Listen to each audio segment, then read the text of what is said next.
The Metron block is used both for radiographing and photographing the hoof. Let's take a look at how the block works. Here's a ruler placed in the center line of the block. If we use a scale marker on the side of the block, as some practitioners do, then which is the green line here, and we use that to scale the image, we'll see that an error is introduced because on the ruler clearly 5 inches is being measured with the blue line, but the software is saying 4.33, so there is an error. And that's just because the scale marker is not in the same plane as the ruler, same distance away from the camera.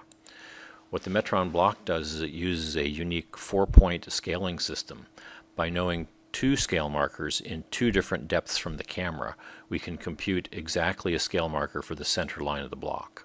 And now we see that the blue line, which is 5 inches on the ruler, is indeed measured as 5 inches in the software.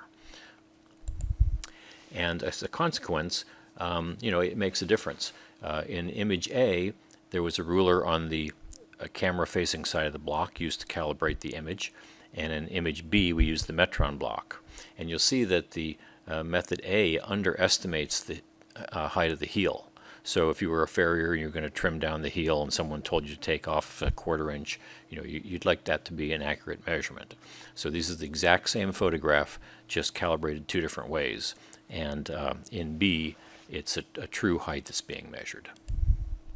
Another thing to keep in mind is it's good to keep the camera far away from the hoof and zoom in, as opposed to being close to the hoof and zoomed out with a bug eye sort of view. This is the same exact hoof, and actually these 2 images were taken 13 seconds apart. Nothing has changed except that the camera was very close in the left image and the camera was far away, about 2 meters on the right image. And you see how look at the hairline of the hoof. This looks like a different hoof.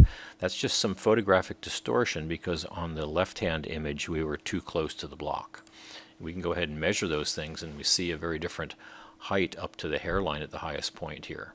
So you want to remember always to keep your camera at least a meter away from the foot and then zoom in. Don't get really close to the hoof and zoom out. You'll make a bad image. For taking solar measurements, we have a finger clip that you see here on the right-hand side of the image. And you hold that on your finger in the same plane as the main plane of the hoof. And then with that calibration, the software will be able to measure things like the width of the foot, the length of the foot, the width of the frog at the back, and other physical measurements.